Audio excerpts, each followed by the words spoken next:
शासनाने अतिशय चुकीचा विषय आहे। तुम्ही एक बघा, आता आमच्या घरातली लाईट समजा रात्री गेली, मुलांचं शिक्षण असतं, कोणाचे आई वडील म्हातारे त्यांना फॅन पाहिजे, पंखा पाहिजे, हॉस्पिटलमध्ये एखादी सर्जरी जर चालू असली, अशा शासनाचा निधी तुम्हाला माहिती आहे, शासनाचा निधी योग्य वेळेत येत नाही।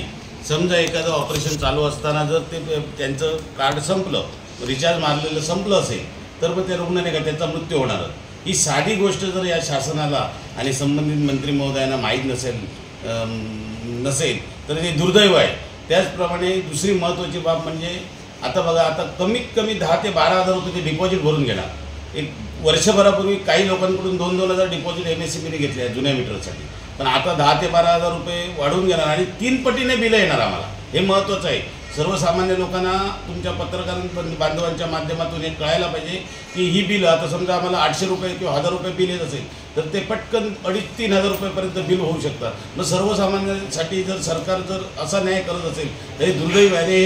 हा विषय माझ्या मते खूप चुकीच्या पद्धतीने गेलेला आहे। आता बघा, हॉटेलवाले आहेत, त्यांच्या फ्रीजमध्ये मासे असतात, आणखीन काहीतरी त्यांचे वस्तू असतात, एखाद्या वेळी त्यांच्याकडे पैसे नसतील किंवा त्यांनी मारलं नसेल बिल, हे मारलं नाही, कार्ड भरलं नसेल, तर त्या पद्धतीत त्यांचे ते मासे म्हणा काय म्हणा असं करोडो रुपयांची प्रत्येक एका शहरात करोडो रुपयांची हानी होणार आहे। त्याचप्रमाणे आता जी बघा कर्मचारी आहे, आता जे आता बिलिंग घेण्यासाठी जी मुलं फिरतात, सिंधुदुर्ग जिल्ह्यातच विषय घेतला तर हजारात जवळजवळ मुलं आहेत। मग ते एकतर आम्हाला नोकरी शासनाकडून मिळत नाही, परराज्यात आम्हाला तिकडे जाऊन भीक मागावी लागते दुसऱ्याकडे, आणि ते तर तिकडे शिव्या देतात, शिव्याशाप देतात। अशा परिस्थितीत जर ही मुलं हजारो मुलं जर आज बेकार झाली तर त्यांच्या घरातली आता आशेवर आहेत ती मुलं।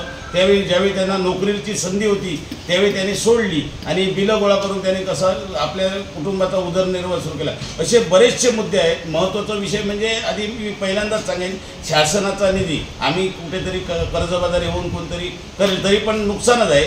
शासनाचा निधी योग्य पद्धती योग्य वेळेत येत नाही, त्यामुळे शासकीय कार्यालय म्हणा, ते आम्हाला सर्व उदाहरण देणार, कुठे तलाठी कार्यालयात केला, ग्रामपंचायतीला आमच्याकडे प्रीपेड कार्ड आमचं रिचार्ज संपलेलं आहे, त्यामुळे तुम्ही आज येऊ नका परवा या। आता लाडकी बहिणीसारखी योजना आहे, लोकांचे काही कागदपत्र आहेत अजूनही पूर्ण करायचे, सगळ्या योजना आहेत। मग शासनाने याबाबतीत मी असं म्हणेन की आम्ही सिंधुदुर्गवासियांनी सन्माननीय संपतराव देसाई साहेब, जे माणूस आपल्या ह्या वयात बिचारे 6 वेळा या आमच्या जिल्ह्यात आले, काही संबंध नाही त्यांचा, फक्त लोकांची सर्वसामान्य माणसाची लूटमार होणार, संपूर्ण महाराष्ट्रात जो त्यांनी आता एक वणवा पेटवलेला आहे, त्या दृष्टीने त्यांचे मी जिल्ह्याच्या वतीने आणि सावंतवाडी विठ्ठल रखुमाई शेतकरी संघटनेच्या वतीने मी त्यांचे आभार मानेन।